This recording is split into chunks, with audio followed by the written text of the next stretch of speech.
예, 우리 같이 인사 나누겠습니다. 일주일 동안 애쓰셨습니다. 예, 은혜 받고 돌아갑시다. 네, 이 시간에는 로마서 3장 27절로 28절 읽었습니다. 은혜 받을 말씀의 제목은 구원은 은혜로, 삶은 주님께로입니다. 구원은 은혜로, 삶은 주님께로. 2018년도 태국에서 전 세계를 깜짝 놀라게 하는 사건이 있었습니다. 태국의 치앙라이라는 곳이 있는데 거기에 탐루앙이라고 하는 동굴에 유소년 축구팀이, 그러니까 아이들 12명과 코치 1명이 동굴에 들어갔는데 갑자기 폭우가 쏟아지는 바람에 낮은 지역에 있던 동굴 입구가 물에 잠겨버린 거예요. 나올 수가 없는 거예요. 처음에는 이 아이들이 스스로 거기서 빠져나오려고 안간힘을 썼죠. 그런데 어떻게든 길을 찾아보려고 이 방법 저 방법 다 찾아봤는데 이 물이 차오르는 상황 속에서 방법이 없는 거예요. 자, 그렇게 시간이 흐르면서 아이들이 한 가지 사실을 깨닫게 됐습니다. 뭐냐? 우리 힘으로는 절대로 여기서 나갈 수 없다. 이 결론이 났어요. 동굴은 너무 깊고 출구까지 가는 길은 물로 막혀 있었습니다. 또 깜깜한 어둠 속에서 방향을 찾는 것도 불가능했고, 또 잠수 장비가 있다 한들 아이들이 그걸 메고서 잠수를 해가지고 밖으로 나온다? 불가능한 일이었습니다. 그때 전 세계에서 그 소식을 듣고 구조대원들이 달려왔습니다. 숙련된 잠수사들이 목숨을 걸고 그 동굴 안으로 들어갔고 마침내 아이들을 만나서 한 명 한 명 붙잡아가지고 데리고 나왔습니다. 아이들이 스스로 헤엄쳐 나온 게 아니에요. 아이들이 의지가 강해서 탈출한 것도 아닙니다. 그 구조대원들이 아이들의 손을 붙들고 몸을 감싸고 그 위험한 물길을 지나 밖으로 데리고 나온 거예요. 아이들이 밖으로 다 구조돼서 나온 뒤에 아무도 아이들이 체력이 좋아서 살았어, 아이들이 수영을 잘해서 살았어, 아이들이 포기하지 않아서 살 수 있었어, 이렇게 말하는 사람 한 사람도 없었어요. 이구동성으로 하는 말이 뭐냐? 구조대원들의 희생과 헌신이 저 13명을 살렸다는 겁니다. 여러분, 이 사건에서 우리가 눈여겨봐야 될 것은 단순히 구조 얘기가 아니에요. 뭐냐? 이 사건이 인간이 얼마나 절망적인 상황에 놓여 있는지, 그리고 누군가 밖에서 우리를 구해주지 않으면 우리 스스로의 힘으로는 절대로 그 자리에서 빠져나올 수 없다는 사실을 선명하게 보여주는 얘기이기 때문이에요. 여러분, 이것이 바로 성경이 말하는 인간의 모습입니다. 인간은요, 성경은 인간을 두고 스스로도 충분히 선한 존재야, 스스로도 충분히 구원받을 수 있어, 이렇게 얘기하지 않습니다. 모든 사람이 죄를 범하였음에 하나님의 영광에 이르지 못하고 죄의 삭은 사망이기 때문에 모든 사람은 지옥에 갈 수밖에 없다고 선고를 내려놓고 있어요. 여러분, 성경에서 말하는 죄는 단순히 도둑질, 사기, 이런 잘못만 저지른 것을 뜻하지 않아요. 성경에서 말하는 죄는 뭐냐? 하나님을 떠나 하나님을 무시하고 자기 힘으로만 살아가려고 하는 인간의 근본적인 상태를 죄라 그래요. 우리는 이렇게 생각하면서 살아갑니다. 내가 열심히 살면 하나님께서도 나를 인정해 주실 거야. 내가 착하게 살면 하나님께서 나를 칭찬해 주실 거야. 내가 율법을 잘 지키고 신앙생활을 열심히 하면 하나님께서도 나를 대단하다고 여겨주실 거야. 그런데 성경은 단호하게 말씀합니다. 너의 힘으로는 절대로 그곳에서 나올 수 없다. 그래서 하나님께서 먼저 찾아오셨습니다. 여러분 기억하세요. 우리가 먼저 하나님을 찾은 것이 아니라 하나님께서 먼저 우리를 찾아오셨어요. 이게 복음입니다. 그래서 죄 가운데 있던 우리의 모습은 마치 동굴 안에 갇혀있는 이 아이들의 모습과 같다는 거예요. 우리가 구원받은 것은 내가 대단해서, 내가 착한 일을 많이 해서, 내가 신앙생활을 참 기가 막히게 잘해서, 내가 강해서, 내가 의로워서 구원받은 게 아니라 이 말이에요. 오직 우리를 붙드시고 구원하신 예수 그리스도의 은혜 때문입니다. 그래서 오늘 본문에서 사도 바울은 이렇게 선언을 하는 거예요. 시작. 그런즉 자랑할 때가 어디냐? 있을 수가 없느니라. 그런데 우리 사람들은요, 생겨먹기를 끊임없이 자기 안에 자랑할 만한 뭔가 대단한 게 있다고 착각을 해요. 어떤 사람은 자기 능력을 자랑하고 싶어 해요. 나 좋은 대학 나왔어. 나 돈 많이 벌어. 나 대단한 사람이야. 또 어떤 사람은 자기가 성취한 거를 자랑하고 싶어 해요. 나 집 있어. 나 돈도 많아. 어떤 사람은 자기의 도덕성을 자랑하려고 그래요. 나는 법 없어도 살 사람이야.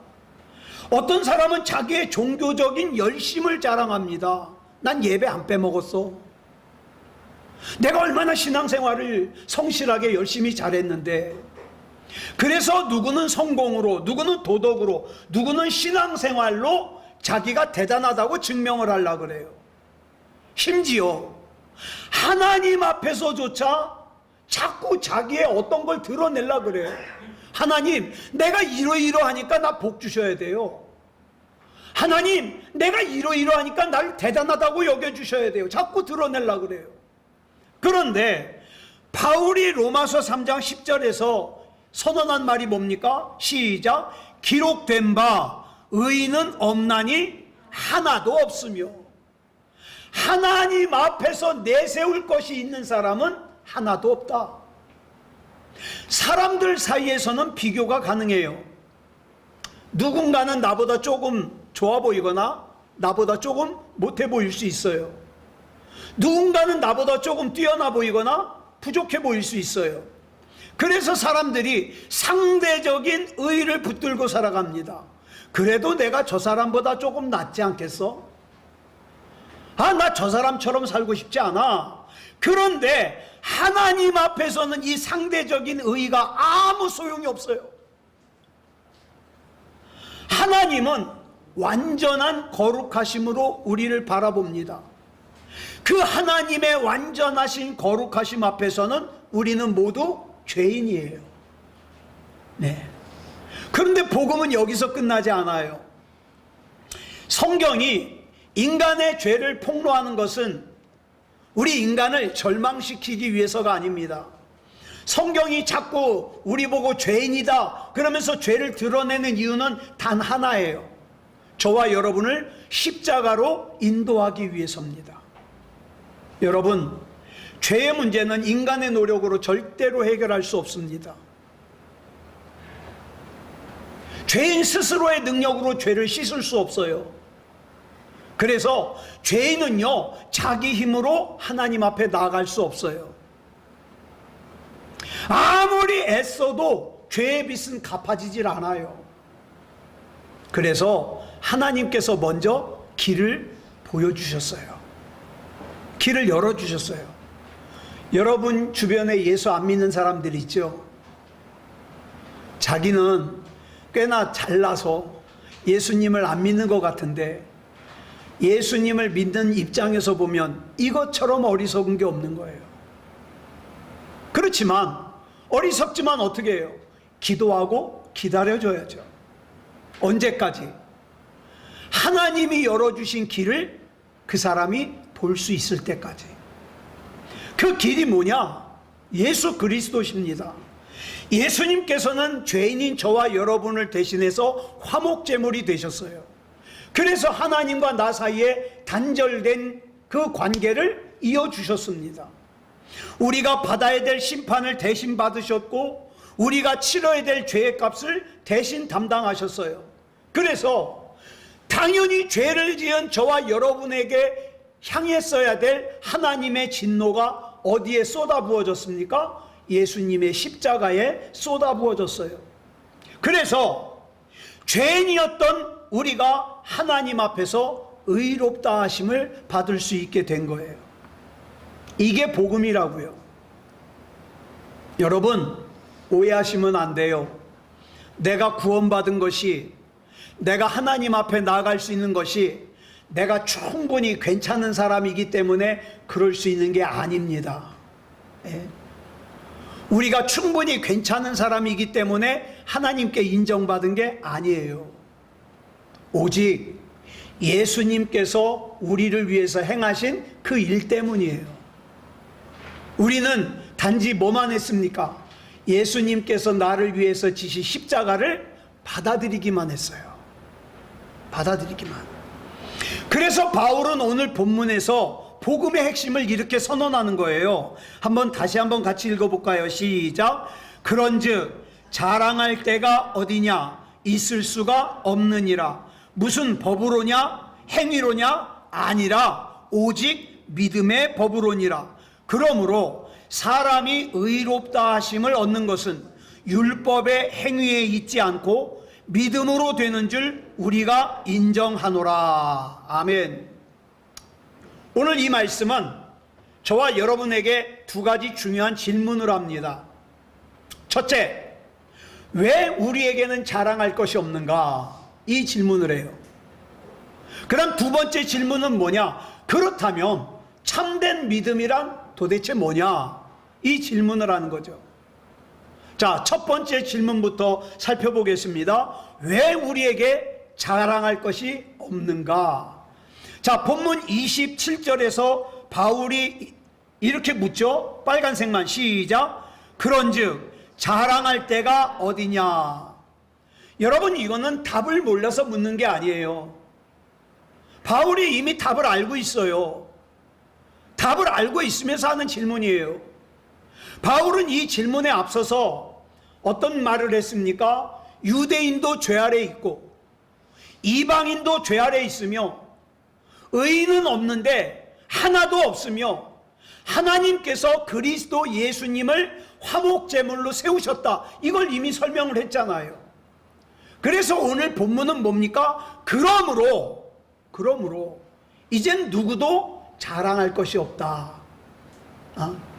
그러면서 곧바로 뭐라고 선언합니까? 빨간색만 시작. 있을 수가 없느니라.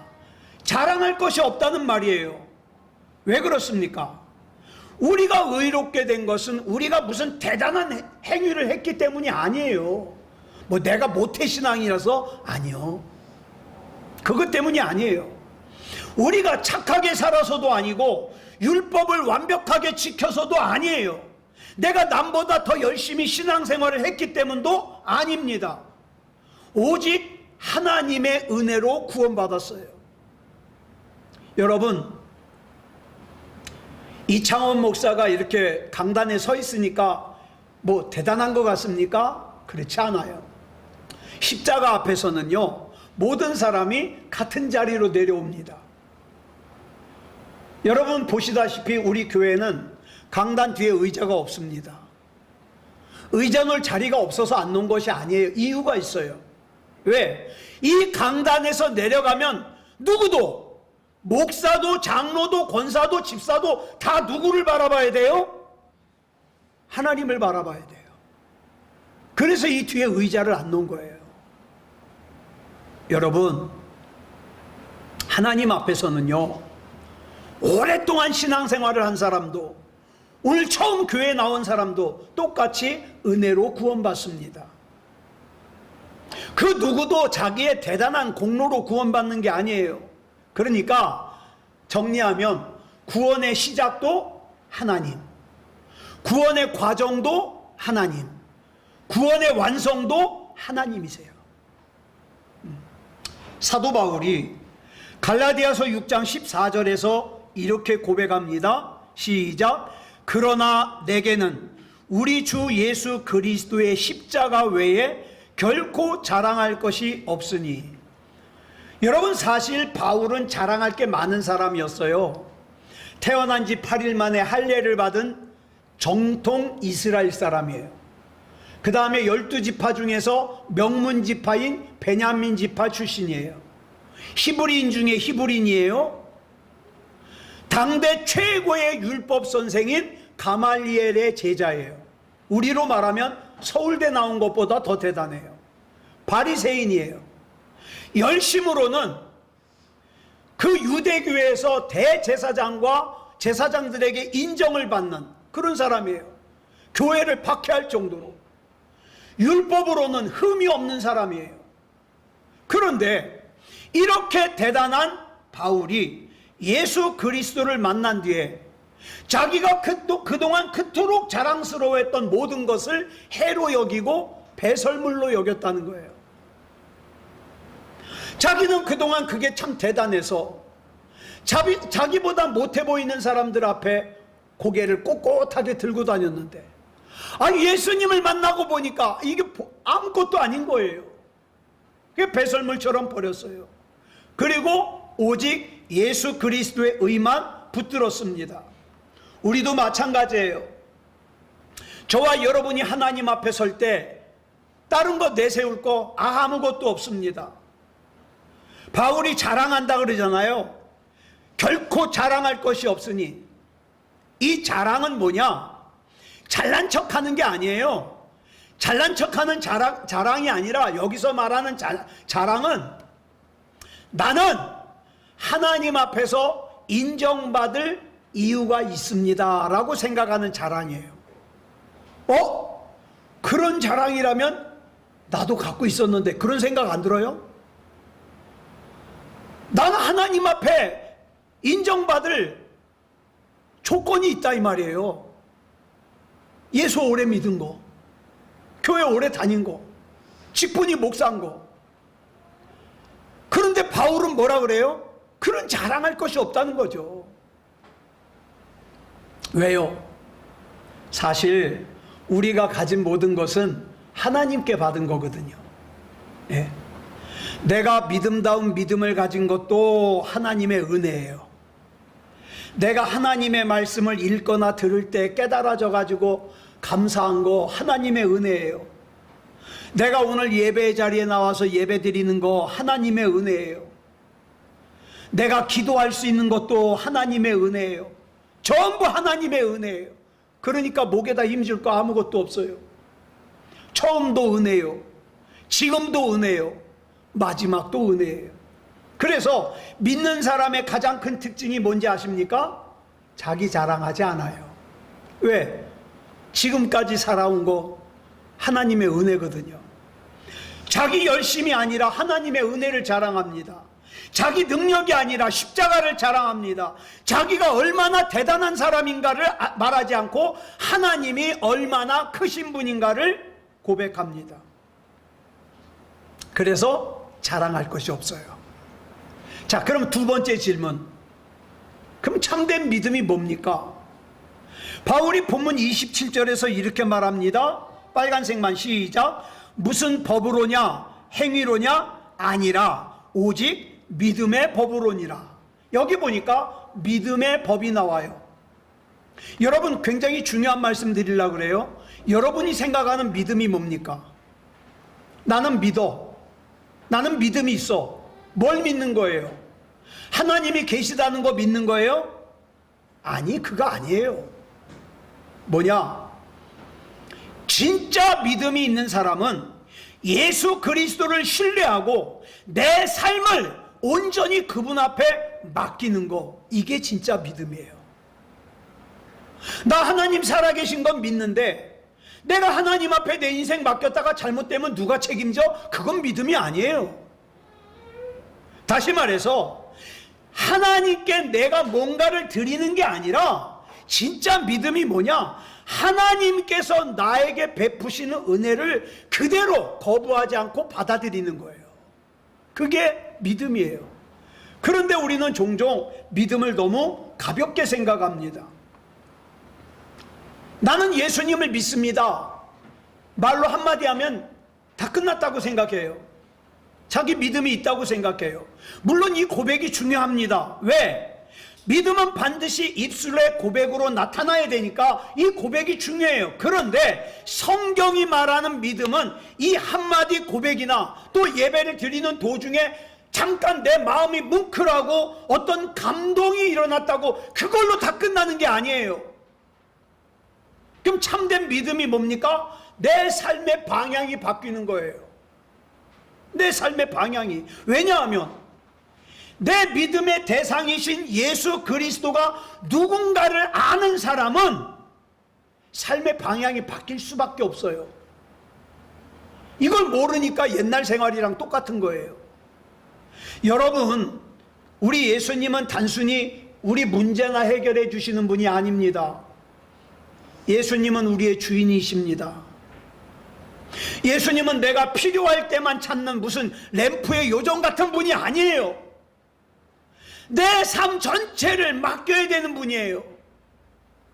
네. 제가 사도행전을 쓰면서 또다시 은혜를 받은 게 성경을 읽고 또 읽는데 스데반 집사님이 신문하는 자리에서 말을 안 해요. 자기 변호를 해야 되는데 말을 안 해요. 왜? 이미 알고 있거든요. 이 사람들은 나를 죽이려고 하는 거다. 그러니까 그 자리에서 어떡합니까? 내가 들어주지도 않을 이 사람들에게 나를 변호하느니 차라리 내가 이 시간에 예수 그리스도의 십자가를 전해야 되겠다. 그래서 설교를 합니다. 그게 스데반 집사님의 설교예요. 인정하는 거예요. 여러분, 예수님은 내가 필요할 때만 찾는 분이 아니라 내 삶 전체를 맡겨야 되는 분이에요.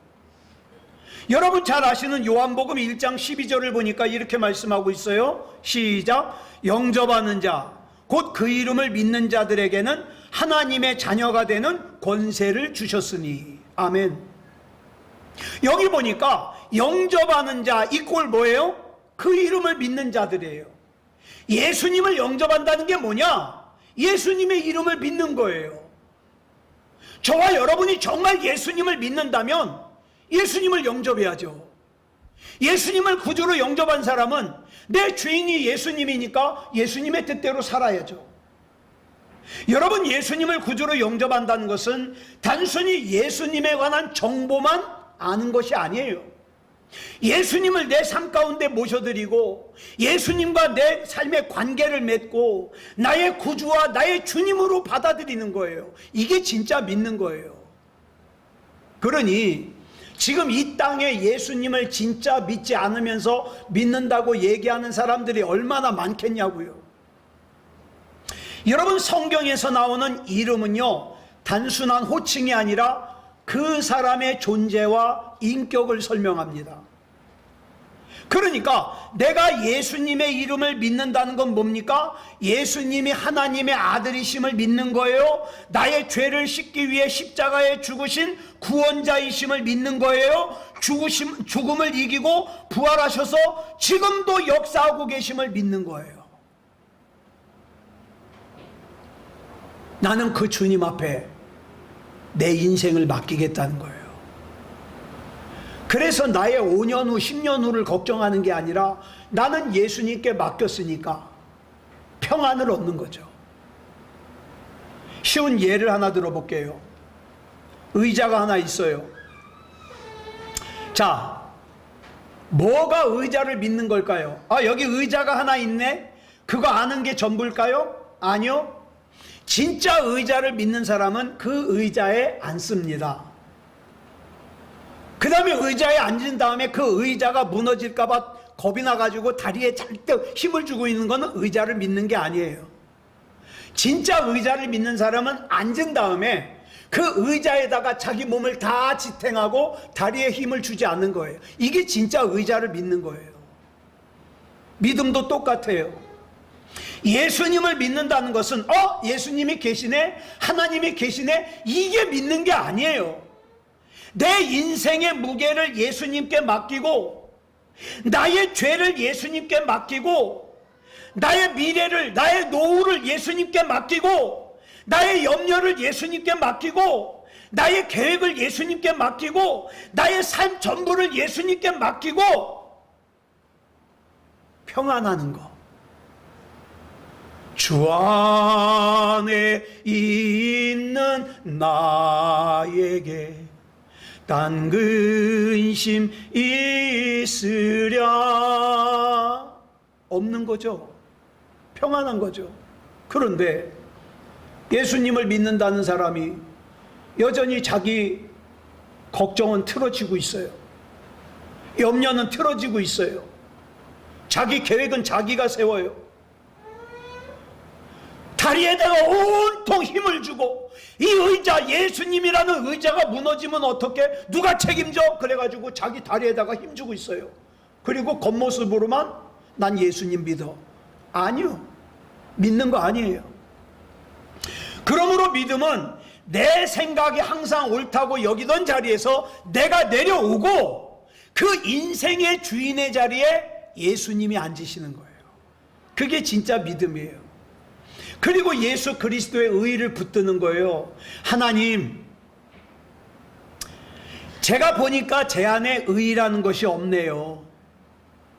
내가 예수님을 구주로 영접했으니까 예수님의 의로우심이 나의 의로움이 됩니다. 이렇게 고백하는 거죠. 죄 많은 내가, 부족한 내가 하나님 앞에 설 수 있는 이유는 내가 대단한 일을 해서가 아니라 십자가 때문입니다. 예수님께서 십자가를 지시고 내 죄를 전부 가져가 주셨고 예수님의 의로움을 나에게 주셨기 때문에 내가 하나님 앞에 설 수 있는 겁니다. 이게 신앙이죠. 그런데 여기서 우리가 꼭 기억해야 될 것이 있어요. 믿음으로 의롭다함을 얻는다. 그러니까 그러면 삶은 중요하지 않네, 뭐 아무렇게나 살아도 되겠네. 아니요, 정반대입니다. 참된 믿음은 바른 삶을 삽니다. 왜요? 물론 행위가 구원의 조건은 아니에요. 여러분, 행위는 구원의 조건이 아닙니다. 그렇지만 행위는 구원받은 사람의 온전한 열매예요. 그래, 여러분 주변에 있는 사람들 보시면, 주변에 있는 사람들의 행위를 보시면 그 사람이 진짜 구원받은 사람인지 아닌지 알 수가 있는 이유가 그래서 그래요. 좋은 나무는 좋은 열매를 맺습니다. 하나님께서 새 생명을 주신 사람에게서는 반드시 변화가 나타납니다. 왜 변화가 나타나느냐?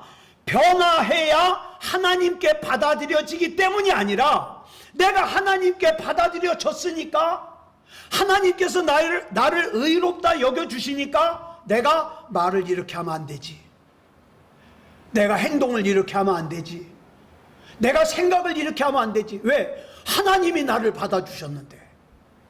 그래서 바뀌는 거예요.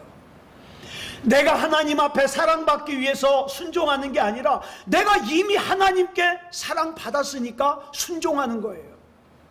내가 인정받기 위해서 변하는 게 아니라 내가 이미 인정받았으니까 변하는 거예요. 하나님의 자녀답게, 그리스도인답게. 이것이 바로 행위와 은혜의 차이점입니다. 그래서 바울은 로마서 6장에서 2번이나 그럴 수 없느니라 라고 강조를 하는 거예요. 은혜를 받았다 그래서 나는 천국 가, 그러니까 이 정도 죄는 지어도 돼, 그럴 수 없다는 거죠. 은혜는 너는 은혜 받았으니까 계속 죄를 지어도 돼 라는, 죄를 지어도 되는 면허증이 아니에요. 은혜는 죄의 종이었던 우리를 하나님의 자녀로 변화시키는 하나님의 능력이에요. 그러니까 신앙생활 오래 했어도, 직분이 목사, 장로, 권사, 집사라도 이전보다 더 믿음다운 믿음이어야 되는 거예요. 왜? 구원은 그런 걸로 시작되는 게 아니라 은혜로 시작되니까. 그러니까 은혜로 구원받은 사람은 이전의 삶에 머물 수가 없어요. 왜냐하면 하나님께서는 우리를 그저 용서만 하신 것이 아니라 하나님의 자녀로 삼아 주셨거든요. 한번 생각해 보세요. 내가 노숙자예요. 씻지 못해서 떼꾸장물이 팍 흘러요. 요즘에 인천공항하고 김포공항에 사람들이 그렇게 많대요. 예? 할아버지 할머니들이 전철 타고 가서 거기서 시원한데, 거기는 에어컨을 24도로 틀어놓으니까 시원한 데서 있다가 집에 간대요. 자, 그런데 보세요. 막 떼꾸장물이, 씻지 않아서 떼꾸장물이 막 흐르는데 어느 날 자기 친부모를 찾았어요. 보니까 친부모가 대단한 사람들이에요. 그래가지고 다시 집으로 갔어요.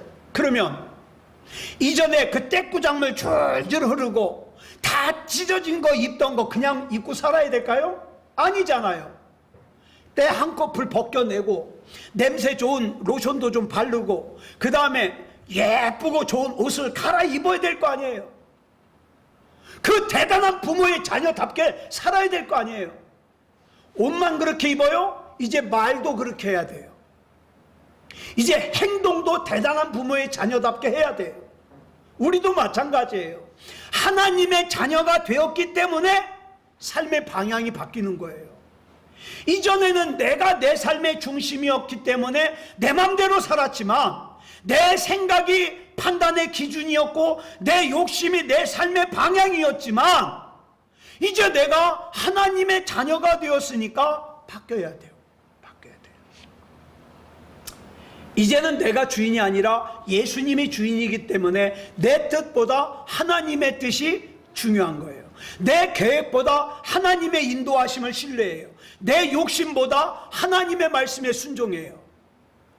이것을 뭐라 그래요? 신학에서 회심이라 그래요. 회심.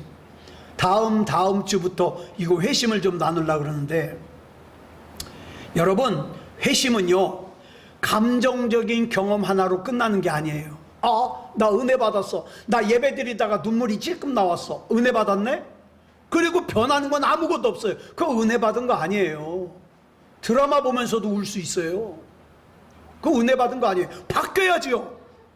삶의 방향이 바뀌어야지요. 삶의 주인이 바뀌어야지요. 죄를 사랑하던 사람이 죄를 미워하게 되고, 자기 마음대로 살려는 사람이 하나님의 뜻을 구하기 시작하고, 그래서 예수님께서 요한복음 10장 17절 27절에서 이렇게 말씀하셔요. 시작. 내 양은 내 음성을 들으며 나는 그들을 알며 그들은 나를 따르느니라. 여러분, 예수님의 양은 예수님의 음성을 듣는 걸로 끝나지 않아요. 어떡합니까? 따라가야죠. 따라가야죠. 그 양이 완벽해서 따라가는 게 아니라 예수님께 속한 양이니까 따라가는 거예요. 저와 여러분이 예수님께 속한 양이니까 따라가는 거예요. 오늘 우리는 스스로에게 물어야 돼요. 나는 지금 예수님을 어떻게 믿고 있는가? 자, 저와 여러분이 신앙생활을 같이 할 수 있는 시간이 아무도 모르잖아요. 당장 이번 주간에 제가 먼저 하나님 나라 가면 그 다음에 이제 저랑 같이 신앙생활 못 하잖아요. 이거는 꼭 말씀을 드리고 싶은 거예요.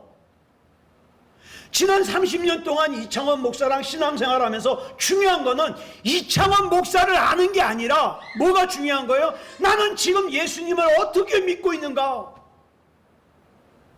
정말 예수님이 내 주인이십니까? 아니면 내 문제만 해결해 주시는 분이십니까? 나는 예수님을 어려울 때만 찾습니까? 아니면 평상시에 동행합니까? 여러분, 나는 성공할 때도 주님이 필요하고 어려울 때도 주님이 필요해요.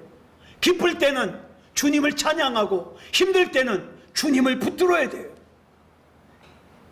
우리 주님께서는 저와 여러분의 삶에 잠시 같이 있는 손님이 아니에요. 예. 여러분, 하나님께서 저와 여러분에게 원하시는 것은 저와 여러분을 억압해가지고 강제로 하나님의 뜻대로 살게 하는 게 아닙니다. 진짜 하나님을 믿는 사람이 진짜 자유할 수 있어요. 말씀을 정리하겠습니다. 오늘 본문인 로마서 3장 27절로 28절을 보면 복음의 중요한 진리를 말씀해 주고 있습니다. 우리는 우리의 어떤 행위로 의롭다 하심을 받은 사람들이 아니에요. 저 그래요. 저도 기도할 때마다 그래요. 하나님, 저 약한 거 아시잖아요. 저 자주 넘어지는 거 아시잖아요. 붙들어 주세요. 저와 여러분이 남보다 더 착해서, 남보다 하나님의 법을 더 잘 지켜서, 남보다 신앙생활을 3대 4대 오래 해서, 내 직분이 목사라서 그래서 의롭다 안 받은 게 절대 아닙니다. 오직 예수 그리스도의 십자가와 하나님의 은혜로 의롭다 하심을 받았습니다. 그렇기 때문에 하나님 앞에서 자랑할 것이 없어요. 우리의 자랑은 오직 예수 그리스도의 십자가뿐입니다. 그러나 하나님의 은혜는 우리를 그 자리에 머물러 두지 않아요. 은혜는 우리를 변화시키고 삶의 방향을 바꾸게 하며 예수 그리스도를 더욱 닮아가게 합니다. 여러분, 저와 여러분이 예수님 닮아가야 돼요. 우리가 순종하는 것은 하나님께 사랑받기 위해서가 아니라 그랬죠. 이미 사랑받으니까 순종하는 거예요. 우리가 변화되는 것은 구원받기가 위해서가 아니라 이미 구원받았으니까 변화돼야 되는 거예요. 사랑하는 여러분, 오늘 저와 여러분은 두 가지를 마음에 새기시기 바랍니다. 첫째, 구원은 우리의 어떤 공로가 아니라 하나님의 은혜입니다. 그렇기 때문에 내가 자랑할 것이 아무것도 없죠.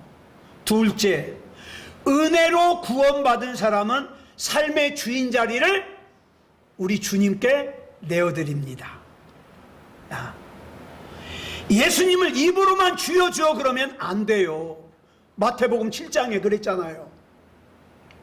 주여 주여만 하면 안 돼요.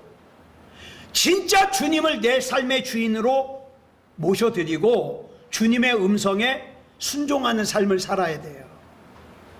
그래서 본문 28절에서 바울이 이렇게 선포하는 거예요. 시작. 그러므로 사람이 의롭다 하심을 얻는 것은 율법의 행위에 있지 않고 믿음으로 되는 줄 우리가 인정하노라. 오늘 이 바울의 선언이 저와 여러분의 진정한 고백이 되길 바랍니다. 구원은 은혜로 받습니다. 그리고 은혜로 구원받은 사람은 평생 주님을 향해서 달려갑니다. 아무쪼록 오직 십자가만 자랑하며 예수 그리스도를 나의 구주와 나의 삶의 주인으로 모시고 살아가는 저와 여러분이기를 그리스도 예수님의 이름으로 축복합니다. 기도하겠습니다. 사랑하는 주님, 감사합니다. 하나님이 우리의 주님이 되어 주시고 또 은혜를 베풀어 주셔서 하나님이 믿어지게 하시고 예배드리게 하시고 하나님 바라볼 수 있게 하심을 감사합니다. 이제 구원받은 사람답게 살게 해 주시옵소서. 점점 변화되게 해 주시옵소서. 말도 생각도 마음도 변화되게 해 주시옵소서. 하나님은 우리의 주인이십니다. 모든 생각, 판단, 계획, 결정 하나님이 해 주시옵소서. 우리 하나님께서 붙잡아 주시고 인도해 주셔서 우리 주님의 몸된 새소망교회 성도들 가운데 구원받지 못한 사람 한 사람도 없게 하시고 한 사람도 빠짐없이 구원받은 사람답게 변화되게 해 주시옵소서. 모든 것을 맡겨드리오며 그리스도 예수님의 이름으로 간절히 기도드려 싸움나이다. 아멘.